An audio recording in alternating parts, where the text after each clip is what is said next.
un très bel événement pour nous tous, pour tous les passionnés de deux roues motorisées. 2018 est une année forte en symbole aussi pour la marque Honda, puisque la marque, cette année, fête ses 70 ans d'existence. Donc je pense que pour démarrer cette conférence, rappeler un peu l'histoire de la marque, je pense qu'elle le mérite. 70e anniversaire de Honda, et le futur d'Honda, depuis 70 ans, a toujours été dicté, animé par la recherche de défis et le goût du challenge.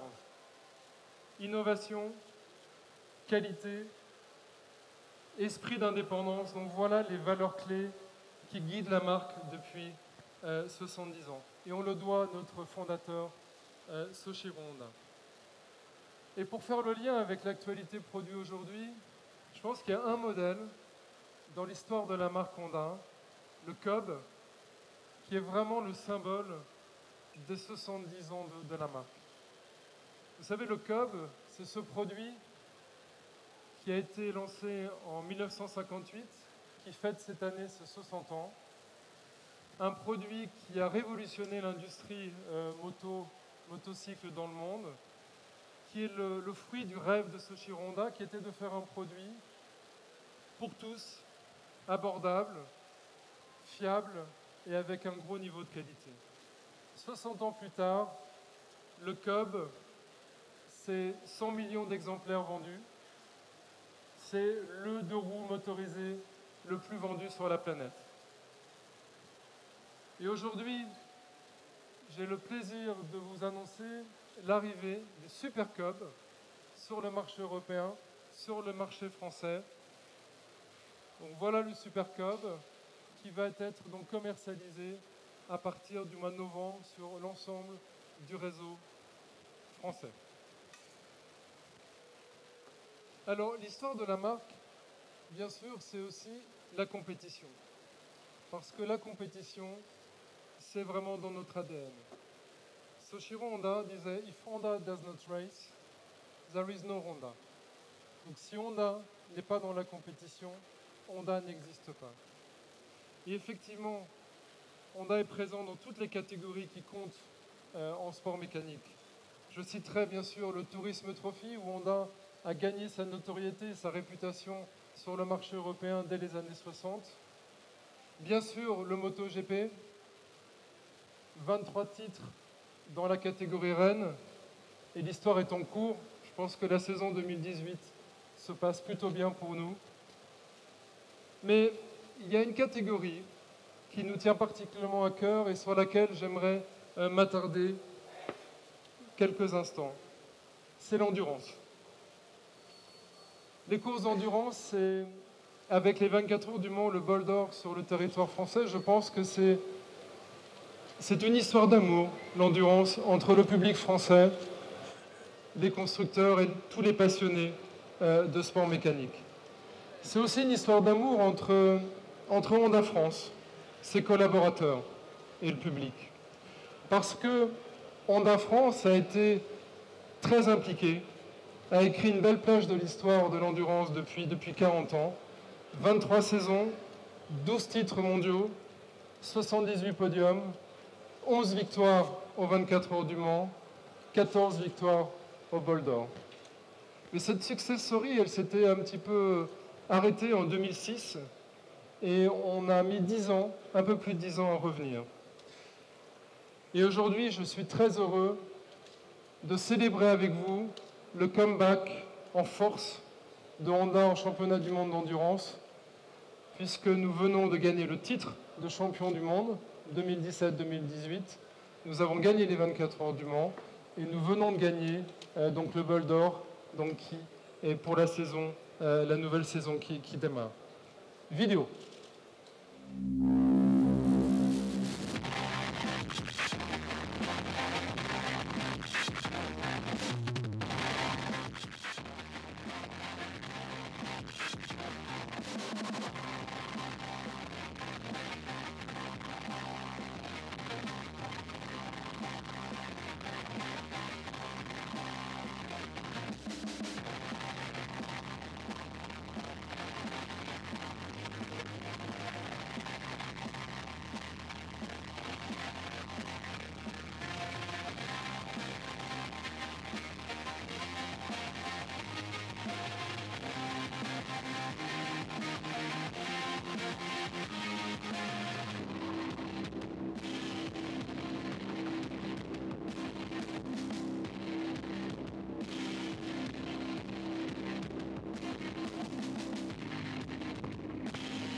Voilà, we did it, on l'a fait. Donc un succès, un retour remarquable. Et j'aimerais bien faire venir sur scène les artisans, les acteurs de ce succès. J'invite sur scène Matsakatsu Fuji, Team Manager FCC TSR Honda France. Fuji-san, please. Et Freddy Forêt et Mac Dimeglio, donc deux de nos grands pilotes, les artisans de la victoire. Bravo à vous.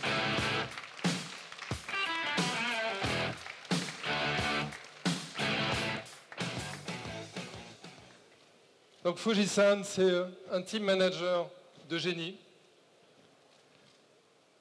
Freddy Forêt, il est dans l'aventure depuis le début de la saison 2017. Et Mike nous a rejoint donc pour le Bol d'Or.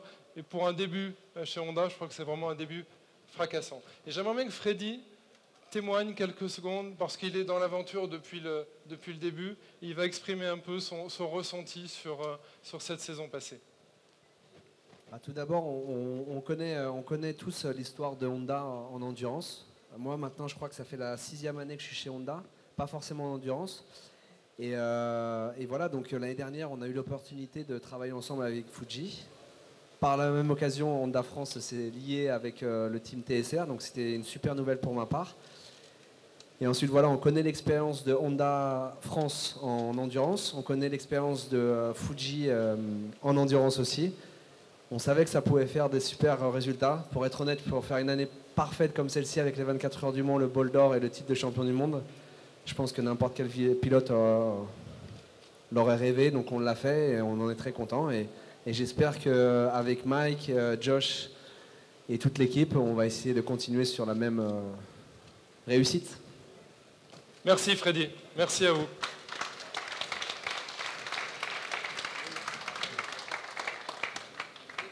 Merci à vous. Je pense qu'on peut être fier de l'équipe et des résultats. Et il faut continuer à bosser très dur pour que le succès continue, parce que la concurrence est extrêmement forte. Voilà, je vais passer la parole à Fabrice Recoq, directeur de la division moto, qui va nous parler de toute notre actualité produit, et elle est très riche. Merci à vous.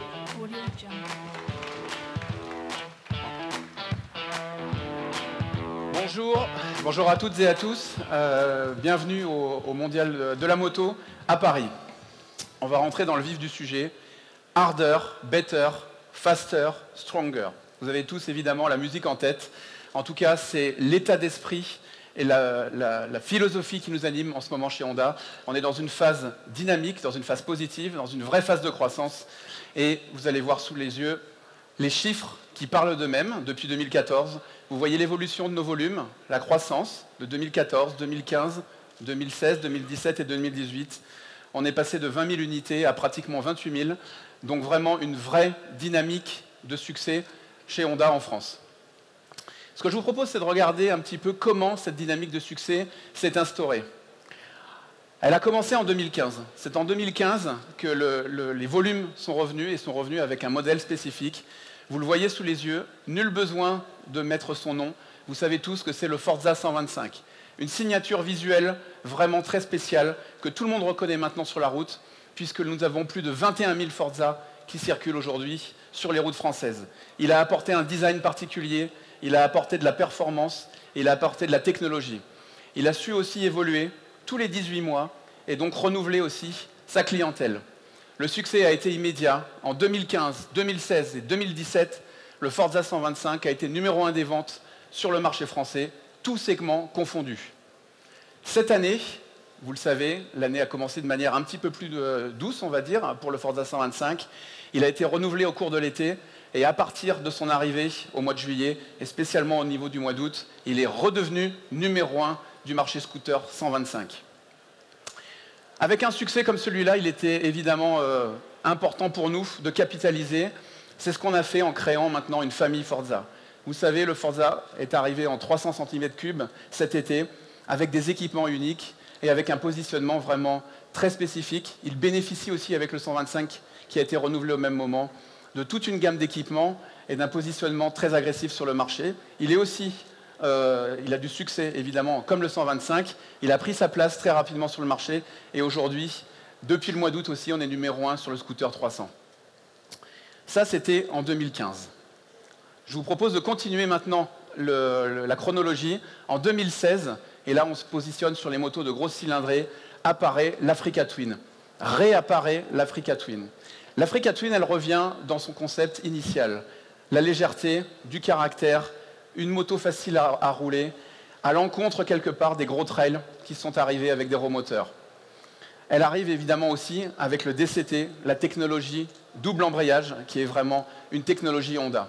50% des Africa Twin sont vendus aujourd'hui avec le DCT. En 2018, c'est une année particulière pour l'Africa Twin, ce sont les 30 ans de l'Africa Twin. Un moment très fort que l'on a souhaité célébrer chez Honda avec une édition spéciale. L'édition spéciale, c'est l'Adventure Sport, vous la connaissez, avec un coloris très spécial, le coloris qui est apparu en 88, et vous l'avez sur la photo, vous voyez très bien la similitude entre ces deux produits. 30 ans d'histoire forte, et une Africa Twin qui vraiment aujourd'hui maintenant a pris une place très forte sur le marché français. On continue, 2017. En 2017, on arrive avec une machine extraordinaire, quelque chose qui n'existait pas sur le marché, un crossover à mi-chemin entre le scooter et la moto, le XADV. Le XADV est arrivé, il a été créé en Europe, il a été dessiné en Italie, il a été pensé en Italie pour la clientèle européenne. La France est le deuxième marché en Europe pour le XADV. Il est disponible uniquement en DCT avec la technologie Honda spécifique. Et puis on arrive en 2018, cette année. Vous savez, cette année, c'est une année exceptionnelle avec énormément de lancements produits, beaucoup de nouveautés, dont une majeure qui est la Goldwing. La Goldwing, on ne parle pas, on ne la présente pas, la Goldwing, c'est un mythe, plus de 40 ans d'histoire, et vraiment une machine exceptionnelle qui n'a aucune concurrence. La Goldwing, cette année, elle a apporté beaucoup de choses. Elle a évolué dans son concept, elle a apporté beaucoup de technologie, elle inspire le voyage et elle donne beaucoup plus de confort. En termes de technologie, c'est le premier deux roues disponible avec l'Apple CarPlay. C'est la première fois qu'une Goldwing est disponible aussi avec le DCT et elle poursuit avec l'airbag, qui est un équipement aussi extrêmement important. Au final, une icône, un produit fabuleux, un produit exceptionnel. Sachez que la France est le 3e marché mondial pour la Goldwing dans le monde. Donc on est avec une position vraiment très forte. Si on regarde la performance en France, plus de 40 ans de vente de Goldwing, sachez que cette année, nous sommes en marche pour immatriculer plus de 1000 Goldwing et battre le record officiel. 2018 sera la meilleure année de vente de Goldwing de toute l'histoire de la Goldwing en France. On refait la synthèse, 2014-2018, vous pouvez le constater, en 2015, on arrive avec le Forza, 22 000 unités, 2016, avec l'Africa Twin, 23 000. Le XADV nous a permis de franchir une nouvelle étape. Et en 2018, avec la Goldwing, mais pas uniquement avec la Goldwing, avec aussi d'autres produits. Et là, je vais vous parler de quelque chose de complètement nouveau. Vous savez qu'Honda est précurseur. Honda est capable de sortir des nouveaux concepts. Honda est capable de fournir des nouvelles machines sur le marché. Honda est capable de dynamiser le marché. Ce marché, cette année, on le dynamise avec le Neo Sport Café. Le Neo Sport Café est arrivé en début d'année et je vous propose de revenir un petit peu en arrière et d'essayer d'expliquer un petit peu mieux ce concept. Allez, on se replonge dans les années 60, ce qu'on appelle les Swinging 60s. Un peu d'ambiance musicale, une période vraiment très forte, très riche, avec beaucoup de bouleversements. C'est l'arrivée du rock'n'roll avec des groupes mythiques, des chanteurs mythiques. Et pour la moto, en regardant sur la moto, des lieux mythiques aussi.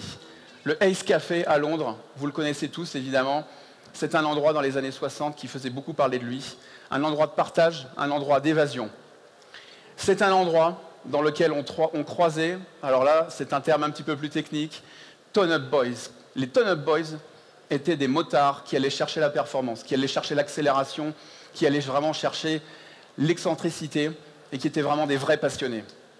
Les motos avec lesquelles ils roulaient, c'était des motos puissantes, simples, légères. Et au même moment, Honda, dans les années 60, arrive sur le marché européen par l'île de Man avec des succès extraordinaires. Encore aujourd'hui, Honda a fortement marqué l'histoire de l'île de Man et avec 264 victoires, on reste le constructeur numéro 1 sur la performance à l'île de Man. Ça, c'est la partie sportive. Sur la partie produit, nul besoin de présenter cette moto. CB 750 fours, 1969, une révolution. Cette moto, avec le meilleur châssis, le meilleur moteur, a finalement répondu à toutes les demandes et à toutes les recherches de performance, toutes les recherches d'efficacité, et elle a vraiment marqué l'histoire de la moto. Alors vous l'avez bien compris, on parle de café racer. Le café racer est l'origine du Neosport Café. Et si on essayait d'extrapoler une version moderne du Neosport Café et du café racer, on aboutirait à quelque chose qui serait évidemment la CB 1000R. La CB 1000R est le symbole du développement du Neosport Café.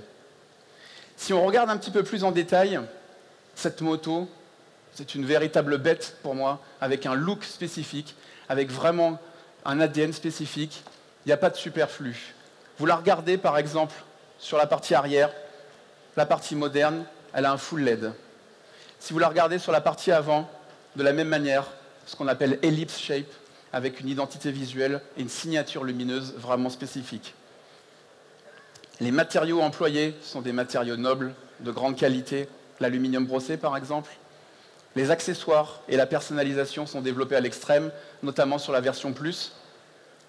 La notion de puissance ressort directement quand vous regardez cette machine.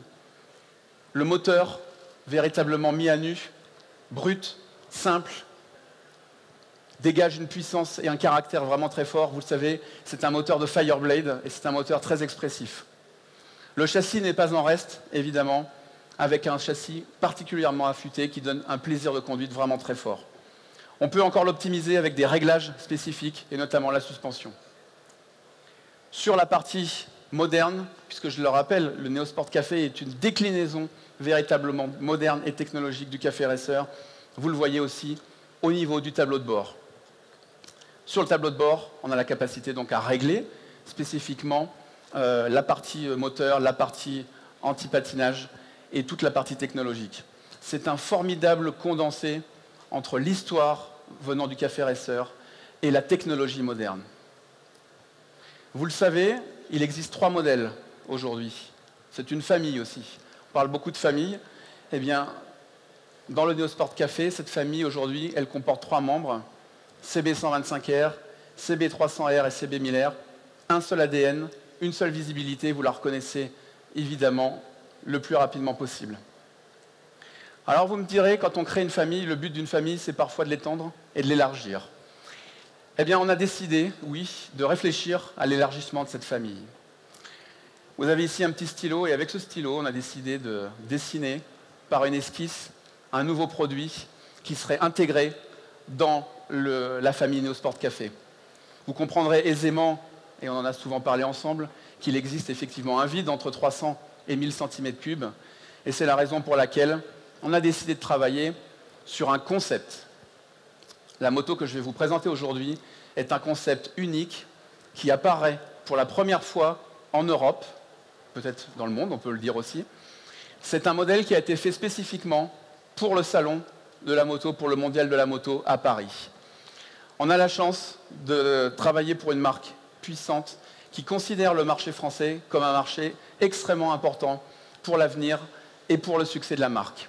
Et c'est la raison pour laquelle on a eu la chance de créer, de dessiner et de vous montrer bientôt, dans quelques instants, un produit qui a été spécifiquement dessiné pour ce salon et pour être révélé au public aujourd'hui même. Donc je pense que vous allez maintenant vous lasser un petit peu de mes messages et vous dire que maintenant il est vraiment temps de lever le voile sur cette machine. Et donc je vous propose maintenant de rentrer dans la partie reveal et vous allez voir, vous allez découvrir dans quelques instants une moto fabuleuse, le Neosport Café Concept, que l'on va pouvoir révéler maintenant. Allons-y.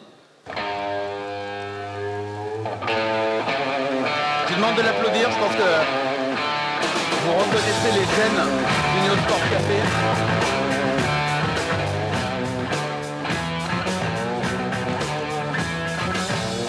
Un nouveau membre de la famille, développé spécifiquement aujourd'hui pour la France. Voilà, Je vous remercie de votre attention.